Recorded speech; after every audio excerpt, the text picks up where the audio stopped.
Tune into Nice Radio every Saturday at 7:30 a.m. for A View from the Outside, hosted by Brereton Horne.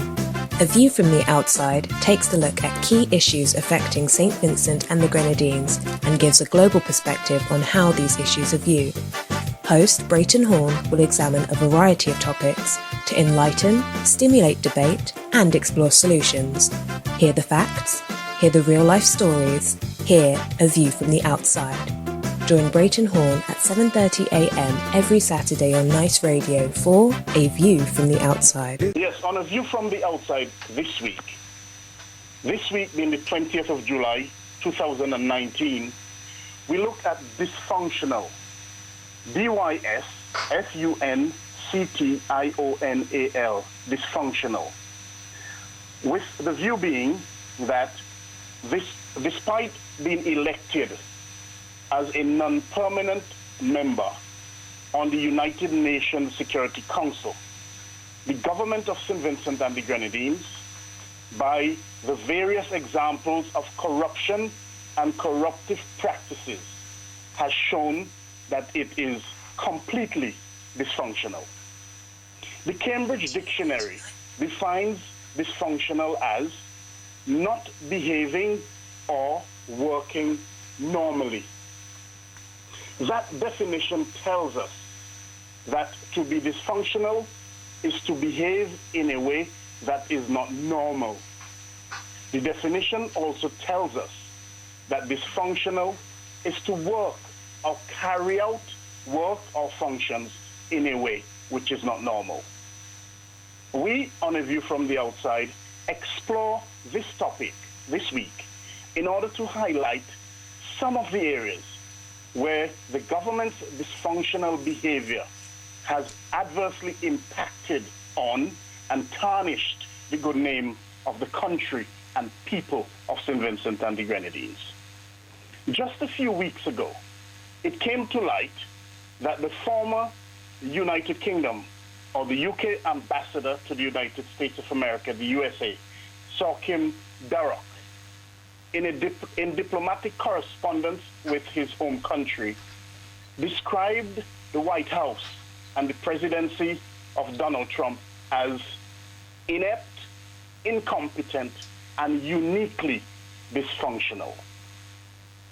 It has been said, jocularly or otherwise, that when Sir Kim Darroch described Donald Trump's White House and presidency as uniquely dysfunctional, he may not have been aware of the practices existing in St Vincent and the Grenadines, because to be unique is to be unlike anyone else.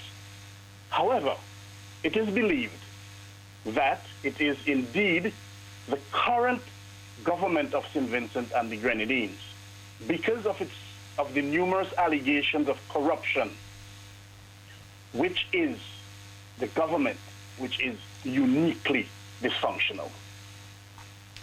It is the government of St Vincent and the Grenadines which is not behaving in a way that is normal. It is the government of St Vincent and the Grenadines which is not carrying out its work or functions in a way which is normal. The most recent allegations of corruption leveled at the current government of St Vincent and the Grenadines was revealed in a letter from the Caribbean Development Bank, the CDB, dated the 23rd of May 2019. That letter was addressed to Cameron Balcom, who is locally referred to as Dinky Balcom. Dinky Balcom is the managing director of the construction company Bally & Bally Investments Limited.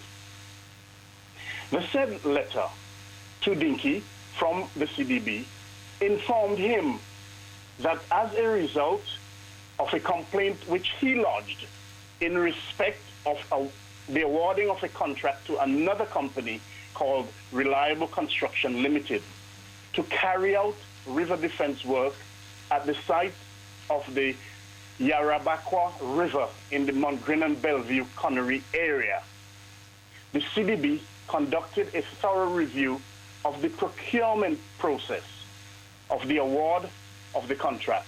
And as a result of that review, the CDB declared misprocurement in accordance with paragraph 1.13 of the CDB's guidelines for procurement and have totally withdrawn financing from the contract. The effect of the CDB's decision is that the government of St Vincent and the Grenadines, because of their own dysfunction and abuse of the tendering process, by having awarded the contract not in accordance with the CDB's guidelines, has to repay with interest all monies drawn down and spent in relation to the project. Such decision means that the taxpayers of the country, you, are now burdened with another debt incurred by the government in dubious and, many say, corrupt circumstances. It also means that the people and the country are denied the necessary disaster management corrective work as a result of the dysfunctional behavior of the government. Such decision also means that the CDB and other financial institutions, organizations, and governments will have St. Vincent and the Grenadines under extremely close scrutiny and may refuse or hesitate to offer financial support in the future. When the current regime in St. Vincent and the Grenadines finds itself in such embarrassing and utterly compromising situations, their agents take to the airwaves and social media and wantonly denigrate and castigate anyone on whom they choose to displace the blame.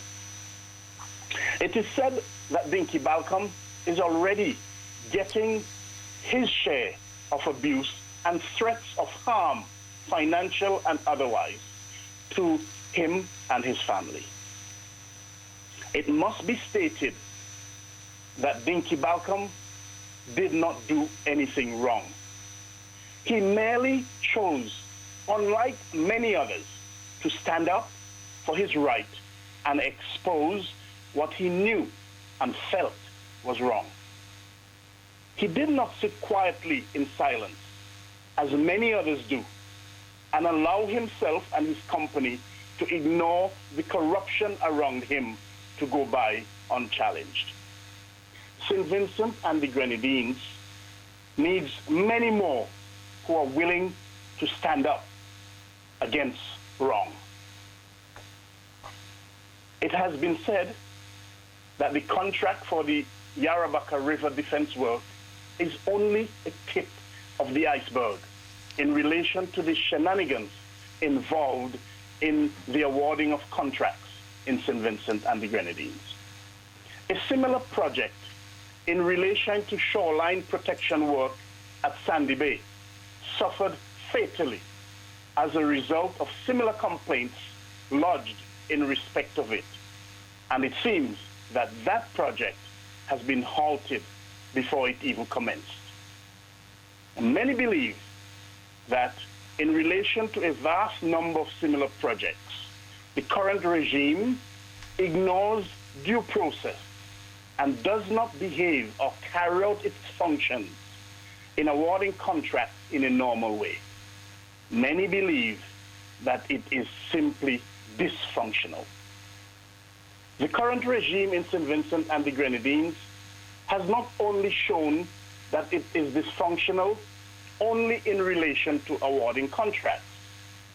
Many would remember that it is the said government which infamously withdrew millions of dollars of employees' National Insurance Service, NIS, contributions and did not pay in those contributions to the NIS as they were obligated to do. In fact, they spent the contributions and in the end, they shamelessly resorted to borrowing money from the NIS to pay back the NIS. Surely, such absurd behavior from any government is nothing but dysfunctional.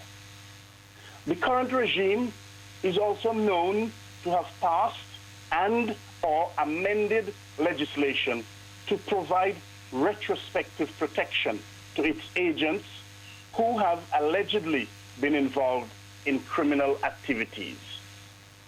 One such piece of legislation is the Passport Amendment Act of 2014, which was rushed through Parliament following the scandal involving the selling of passports and U.S. green cards at the St Vincent and the Grenadines consulate office in New York. That piece of legislation has been described by many, including the opposition, as a piece of legislation to support corruption.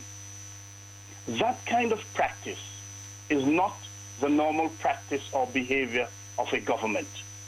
That kind of practice suggests that the regime in St. Vincent and the Grenadines is uniquely dysfunctional.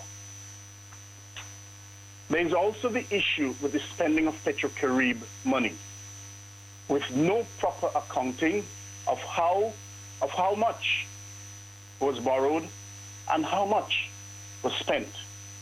And there is the current regime's refusal to provide accountability as prescribed by the Constitution of St. Vincent and the Grenadines, the highest law of the land, for all loans which they obtained from the Petrocarib Fund.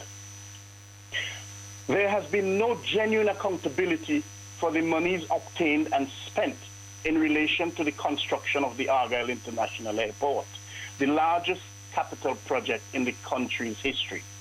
There's been no breakdown of what were loans and what were grants. Yet, you, the taxpayers of the country, continue to undergo the financial burden incurred by a dysfunctional government, which ignores and disrespects you by ignoring the rule of law and refusing to provide accountability. The regime is also dysfunctional because it is remarkably, according to the Eastern Caribbean Supreme Court of Appeal, it remarkably uses the Constitution as a sword against the citizens of the country.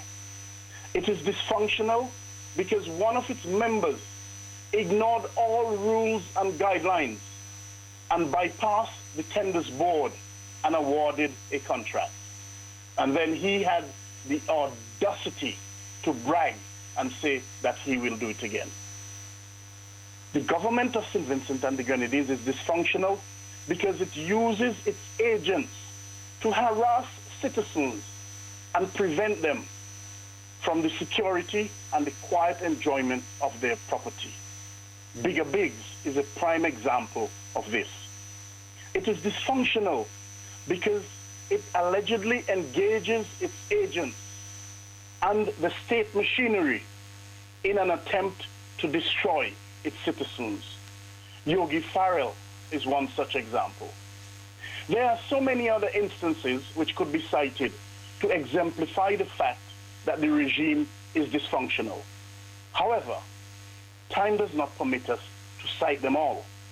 And so, we, on A View from the Outside, encourage you to remember, recall, discuss, and debate those examples.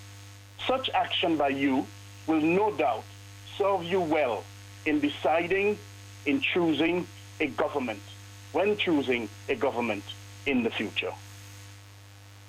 We also encourage you to demand more from the regime. We encourage you to demand more from your dysfunctional government. We encourage you to demand better from them.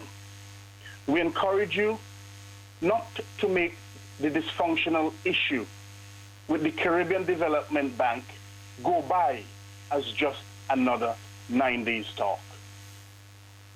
We encourage you not to sit in silence while the regime bamboozles and bulldozes you with its dysfunctional behavior. Use Dinky Balcom as an example of someone who stood up and continues to stand up and speak out against wrong and the dysfunctional behavior of the government. We encourage you to save the soul of St Vincent and the Grenadines and ensure that the country, your country, our country, does not continue to attract the embarrassing tag of having a uniquely dysfunctional government. We all have a responsibility to stop them. Let us do it. Until next week, Carlisle and all of the listeners, this is Brereton Horne with A View from the Outside, with a reminder to send feedback as usual to aviewfromtheoutside@hotmail.com. You can also get us on our Facebook page, which is A View from the Outside, and you can get us on YouTube at JMB Horne and on Vibes Caribbean.